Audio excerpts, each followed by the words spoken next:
ત્યાર પછી જોઈએ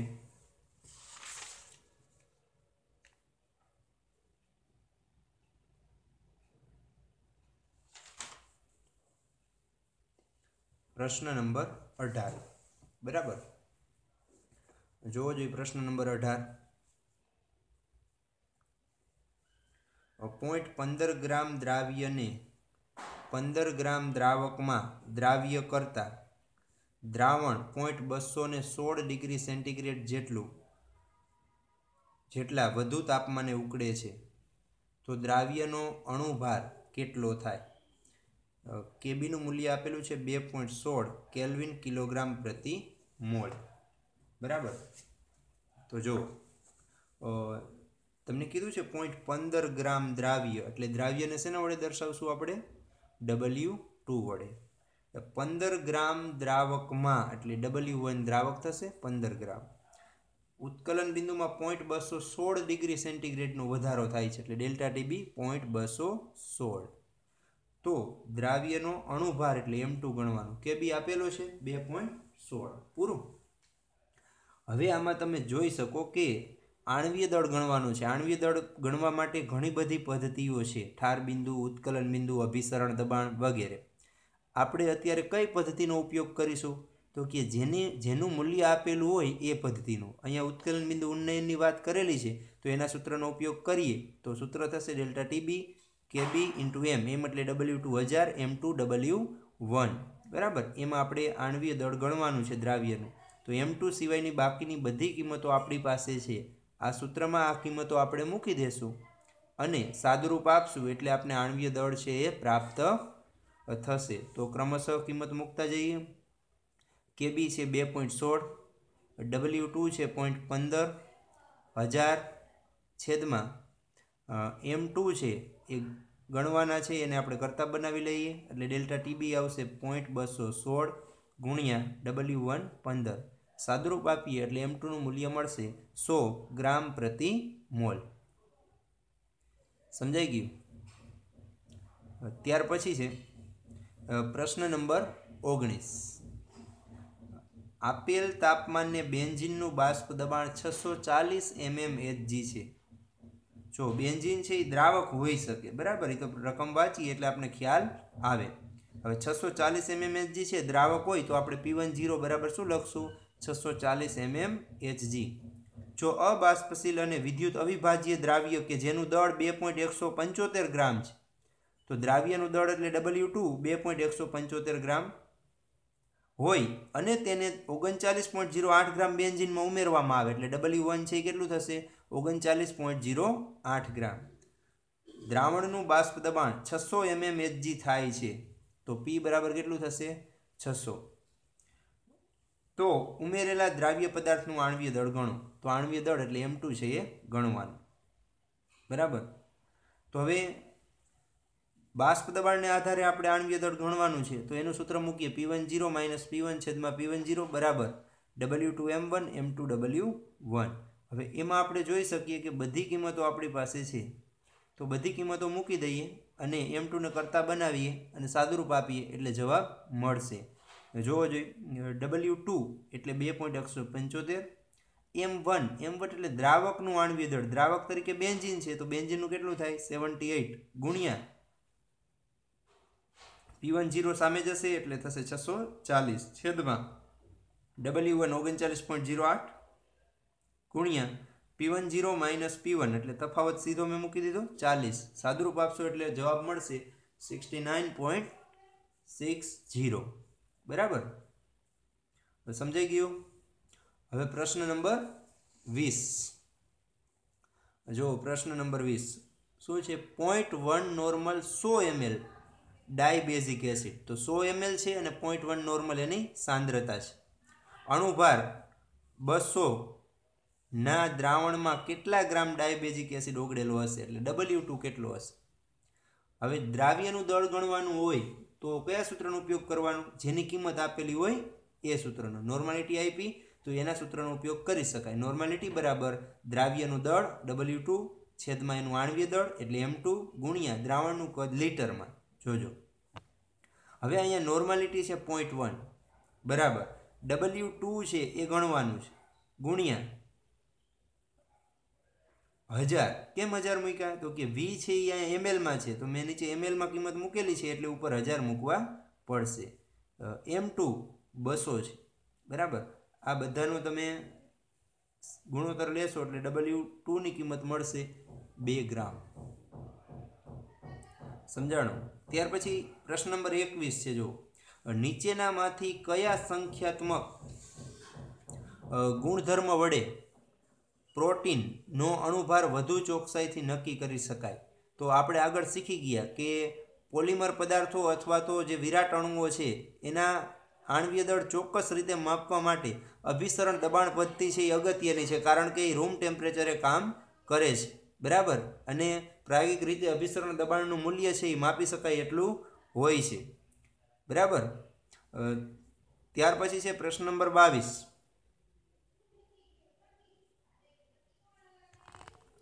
પ્રવાહી HCl ના દ્રાવણની ઘનતા 1.17 ગ્રામ પર સીસી હોય તો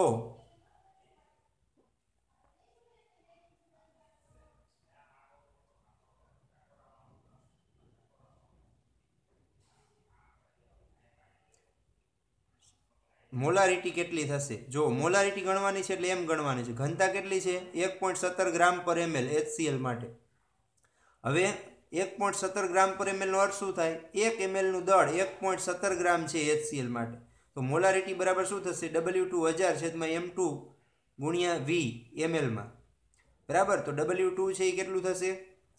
1.17 ગુણ્યા 1000 છેદમાં M2 HCl માટે આણ્વીય દળ 36.5 ગુણ્યા 1, બરાબર.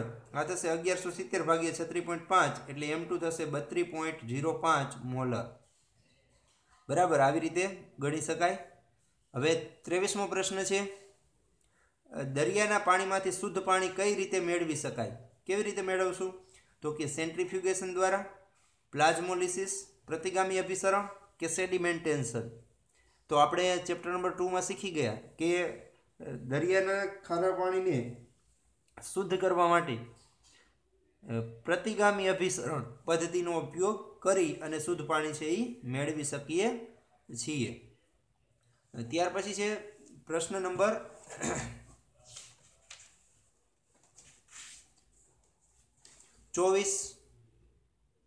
24માં છે. જો દ્રાવણમાં A અને B ઘટકો હોય તો રાઉટના નિયમનું પાલન ક્યારે થાય? ક્યારે પાલન થાય A અને B ઘટકો માટે? તો એ પણ આપણે શીખી ગયા કે A વચ્ચેનું આકર્ષણ, BB વચ્ચેનું આકર્ષણ અને AB વચ્ચેનું આકર્ષણ, બધા આકર્ષણ બળ લગભગ કેવા હોવા જોઈએ? સરખા. એટલે એવો ઓપ્શન કયો છે? તો કે AB આકર્ષણ બળ, A આકર્ષણ બળ અને BB આકર્ષણ બળ એ બધા સરખા થાય, તો ઓપ્શન C આવશે. ત્યાર પછી છે પ્રશ્ન નંબર 25. અબાષ્પશીલ દ્રાવ્ય ધરાવતા દ્રાવણમાં દ્રાવ્યનો અણુભાર M2 હોય. અભિસરણ દબાણના સંદર્ભમાં દ્રાવ્યનો અણુભાર શોધવા માટે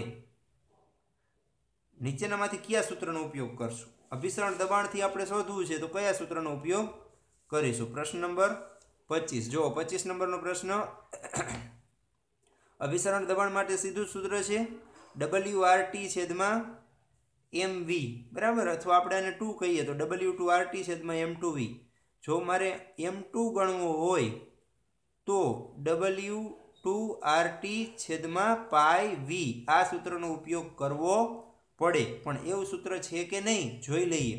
પેલું છે M2 બરાબર V ઉપર છે, જો તો એ તો આવશે જ નહીં.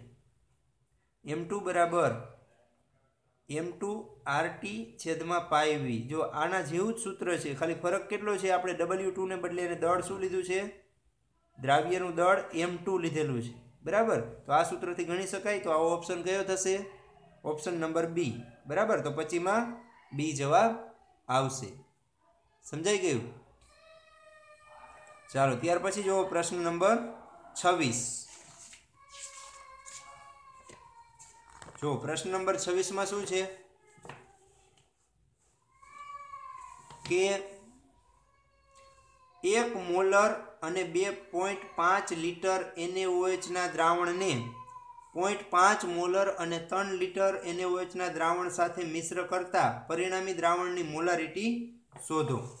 બરાબર, હવે તમને એમ કીધું છે કે 1 મોલર વાળું 2.5 લિટર NaOH નું દ્રાવણ છે, બીજું તો કે 0.5 મોલર વાળું 3 લિટર NaOH નું દ્રાવણ છે। આ બેને ભેગા કરો તો એની મોલારિટી કેટલી થાય?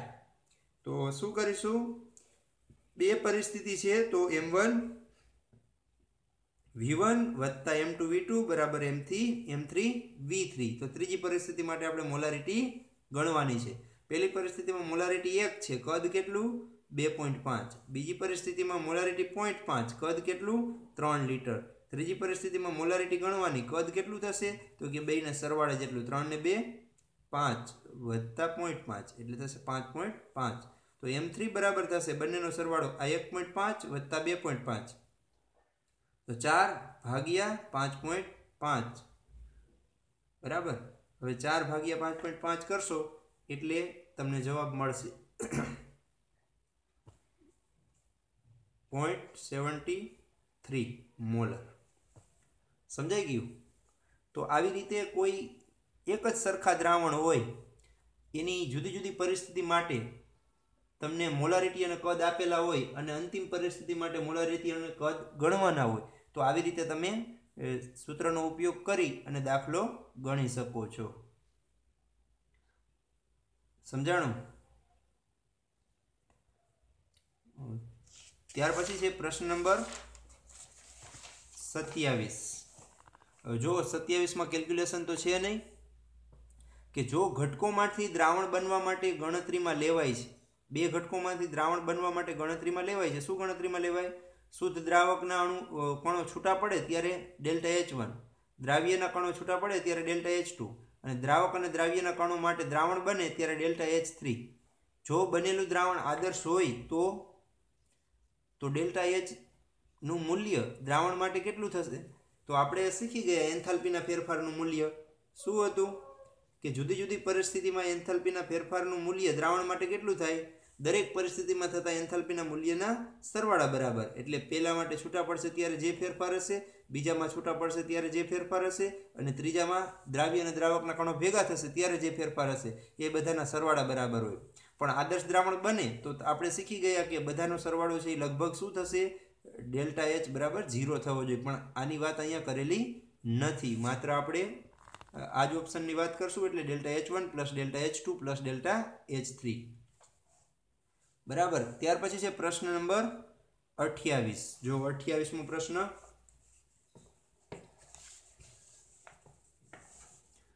બે પ્રવાહી P અને Q, જોજો P અને Q ના બાષ્પ દબાણ અનુક્રમે આનું 80 અને 60 ટોર છે।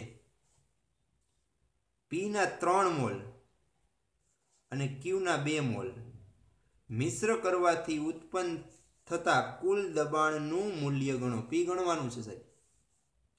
હવે P ગણવાનું હોય તો શું કરશું? તો કે જો P અને Q બંનેના બાષ્પ દબાણ આપ્યા છે એટલે બંને બાષ્પશીલ છે, તો બંને બાષ્પશીલ માટેનું સૂત્ર શું? P બરાબર P10x1 વત્તા P20x2 અથવા PA0xa વત્તા PB0xb એવું કહી શકાય। 1 અને 2 કીધા છે બરાબર। તો 1 આને કહું P ને તો એનું દબાણ કેટલું છે? 80। x1 એટલે એના મોલ છેદમાં કુલ મોલ એટલે 5 વધતા P20 એટલે 60, x2 એટલે શું? એના મોલ 2 છેદમાં કુલ મોલ એટલે 5 બરાબર। તો શું થશે? 16 પંચા 80, 16 તરી 48 આવશે સાદું રૂપ બરાબર। 12 પંચા 60 ને 12 દુ 24, તો 72 ટોર જવાબ મળશે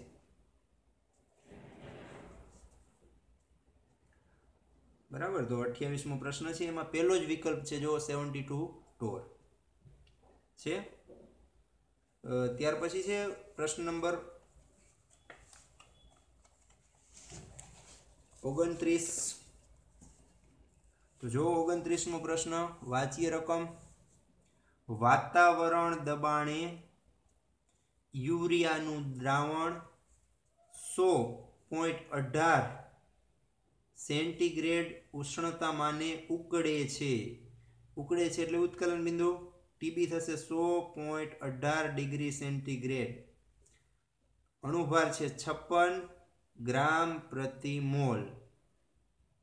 જો પાણી માટે કેએફ અને કેબી અનુક્રમે 1.86 અને 0.512 કિલોગ્રામ કેલ્વિન કિલોગ્રામ પ્રતિ મોલ હોય તો ઉપરના દ્રાવણનું ઠાર બિંદુ ગણો અથવા તો કેટલા ઉષ્ણતામાને ઠરશે.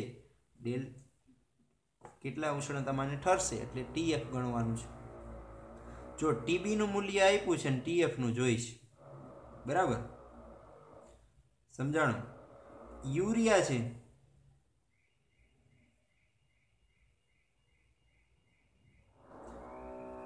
યુરિયાનું દ્રાવણ છે 100.18 ડિગ્રી સેન્ટીગ્રેડ ઉષ્ણતામાને ઉકળે છે. જો પાણી માટે કેએફ અને કેબીના મૂલ્ય હોય તો ઉપરના દ્રાવણનું ઉષ્ણતામાન ખાલી જગ્યા થશે. ખાલી જગ્યા ઉષ્ણતામાને ઠરશે. બરાબર. અહીંયા ભૂલ હોય એવું લાગે છે કારણ કે પ્રશ્નમાં કીધું છે યુરિયાનું દ્રાવણ છે અને અણુભાર 56 આપ્યો છે. બરાબર. તો અણુભાર છે એ તો યુરિયા માટે 60 હોય. કદાચ મિસ્ટેક હોઈ શકે. બરાબર. છતાંય આપણે ટેલી કરી લઈએ. 29 છે પ્રશ્ન નંબર.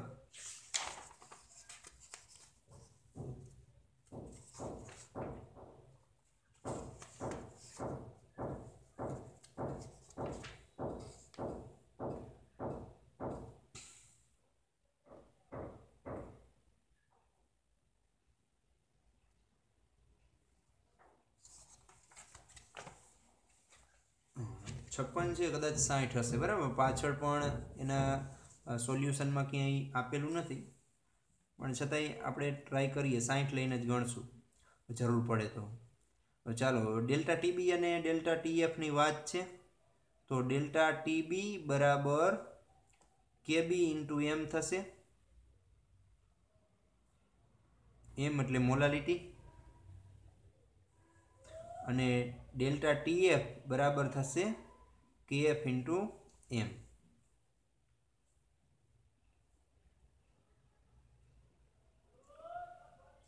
જો બંને દ્રાવણ એક છે એટલે બંને દ્રાવણમાં મોલાલિટી સરખી જશે કારણ કે મોલાલિટીનું સૂત્ર શું થશે W2 1000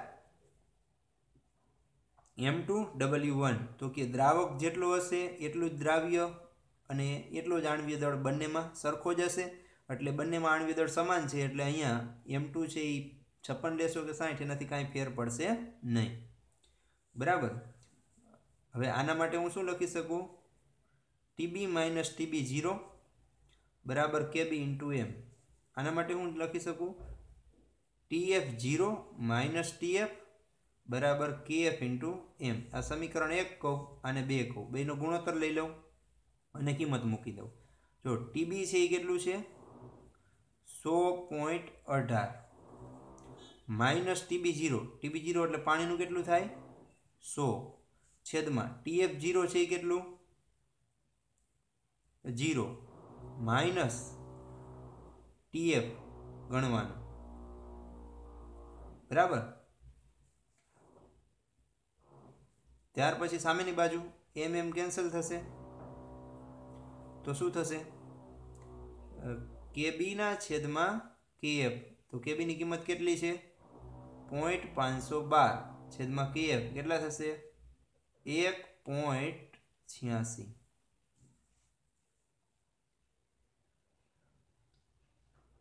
સમજાણું. હવે આમાં એક જ અજ્ઞાત છે ટીએફ. સાદુરૂપ આપો એટલે મળી જશે. બરાબર. આનો તફાવત લઈએ તો કેટલું થશે 0.18 1.86 સામેની બાજુ આવશે 0.512 નીચે જશે. આખું પદ સામે જશે માઇનસ ટીએફ. બરાબર. તો ટીએફ બરાબર શું થાય આ જે કિંમત મળે એ માઇનસમાં મળશે, એટલે સાદુરૂપ આપશો એટલે તમને લગભગ જવાબ મળશે -0.654 ડિગ્રી સેન્ટીગ્રેડ. સમજાઈ ગયું? તો આ પ્રમાણે ટીબી અને ટીએફ વચ્ચેનો પ્રશ્ન હોય, કોઈ પણ એક કિંમત આપેલી હોય, બીજી કિંમત ગણવાની હોય, તો આવી રીતે આપણે સૂત્રના ગુણોત્તરનો ઉપયોગ લઈ અને દાખલો ગણી શકીએ. અને હંમેશા પરિસ્થિતિ 1, 2 એવી પરિસ્થિતિમાં દાખલો ગણવાનો થાય. અભિસરણ દબાણો હોય, ઠાર બિંદુ અવનયન હોય, ઉત્કલન બિંદુ ઉન્નયન હોય, તો હંમેશા તમારે શું કરવાનું? એના ગુણોત્તર લઈને જ એનું સાદુરૂપ આપવાનું, જેથી કરીને તમને ખ્યાલ આવે સરળતાથી કે શું ગણવાનું છે અને આપણે રકમમાં શું આપેલું છે. બરાબર? એટલે ગુણોત્તરથી દાખલો ગણશો એટલે સરળતાથી એ દાખલો ગણી શકાશે. બરાબર? 30મો પ્રશ્ન જોઈએ. એક મોલલ જલીય દ્રાવણમાં દ્રાવ્યનું મોલંશ ખાલી જગ્યા થાય. હવે એક મોલલના મોલંશ ગણવાના છે. જો પ્રશ્ન આટલું જ છે, વિકલ્પ તો પછી જોઈએ આપણે. પ્રશ્ન નંબર 30, એક મોલલ માટે દ્રાવ્યના મોલંશ કેટલા થાય જલીય દ્રાવણ માટે, એવું કીધું છે. હવે કોનું જલીય દ્રાવણ છે આપ્યું હોય તો જોઈ લઈએ. નથી આપેલું. તો એક મોલલ જલીય દ્રાવણ માટે દ્રાવ્યના મોલંશ ગણવાના છે. તો મોલાલિટી ઉપરથી મોલંશ ગણવા હોય તો મોલાલિટીનું સૂત્ર મૂકવું પડશે, W2 1000 M2 W1. બરાબર? તો W2 છે એની કિંમત આપણી પાસે નથી. બરાબર? કાંઈ વાંધો નહીં. મોલાલિટીની કિંમત છે તો એની કિંમત તો મળી જશે. તો તમારે આને શું કરવાનું? આને મોલન્સના સ્વરૂપમાં ફેરવવું પડશે. બરાબર? મોલન્સના સ્વરૂપમાં ફેરવવા માટે હું આના બરાબર શું લખી શકું? W2 છેદમાં M2 એટલે શું થાય? N2. 1000 ના 1000. બરાબર? હવે અહીંયા આમ કરું છું, જો M1 વડે નીચે ગુણી નાખું, M1 વડે ઉપર ગુણી નાખું, એટલે આ W1 છેદમાં M1 બરાબર શું થશે? N1 ગુણ્યા M1. બરાબર? હજી હું આમાં ફેરફાર કરું છું, આને N2 ના છેદમાં N1 પ્લસ N2 વડે ભાગી નાખું, આને N1 પ્લસ N2 વડે ભાગી નાખું, તો આના બરાબર શું લખી શકાય? ઉપરના બરાબર N2 છેદમાં N1 પ્લસ N2 બરાબર X2, N1 છેદમાં N1 પ્લસ N2 બરાબર X1 ગુણ્યા 1000 છેદમાં M1. થઈ ગયું? મોલન્સના સંદર્ભમાં સૂત્ર. હવે કિંમત મૂકી. મોલાલિટી 1 છે, X2 ની કિંમત ગણવાની, 1000 ના 1000. X1 નથી ખબર પણ X2 ના સંદર્ભમાં શું લખાય? 1 - X2 ઇન્ટુ M1. M1 એટલે જલીય દ્રાવણ છે તો પાણીનું કેટલું થશે? 18. સામે જવા દઈએ. X2 છેદમાં 1 - X2 બરાબર 18 ના છેદમાં 1000. બરાબર? સમજાઈ ગયું? સાદુરૂપ આપી દઈએ. 0.018 X2 સામે જાય તો શું થશે? 1 - X2. બરાબર? તો 0.018 માઇનસ 0.018 X2. બરાબર? આને આપણે ડાબી બાજુ લઈ આવી, X2 ને કરતા બનાવી. 1 - 0.018 બરાબર 0.018. તો X2 બરાબર થશે 0.018 છેદમાં 1 માંથી 0.018 બાદ કરીએ તો શું આવશે? 0.982. બરાબર? આનો તમે ગુણોત્તર લ્યો, જે આવે એ શું આવશે આપણો જવાબ. સમજાઈ ગયું? તો X2 ની કિંમત છે એ પ્રમાણે આવશે. માની લ્યો કે આમાં આપેલી છે 30, 0.018 આપેલો છે ઓપ્શન. બરાબર? તો 0.018 સમથિંગ આવશે, કારણ કે 0.982 એટલે લગભગ બરાબર કેટલા કહેવાય?